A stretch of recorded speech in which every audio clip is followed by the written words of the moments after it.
दुनिया के सबसे अमीर क्रिकेट बोर्ड की छोटी सोच। भारत ने पाकिस्तान में तयशुदा चैंपियंस ट्रॉफी के इनेकाद की मुखालिफत कर दी। भारत की पाकिस्तान से हाइब्रिड मॉडल कराने की मांग। हाइब्रिड मॉडल न हुआ तो क्या होगा? शायकीन क्रिकेट के जहनों में यही सवाल।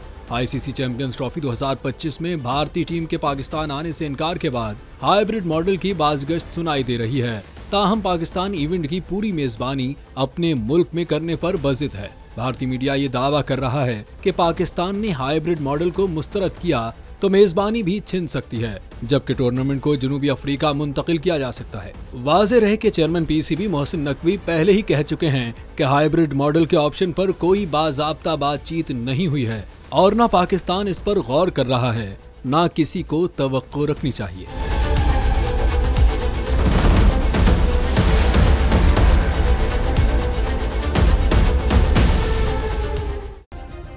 सब्सक्राइब करें और बेल दबाएं ताकि कोई खबर रह न जाए।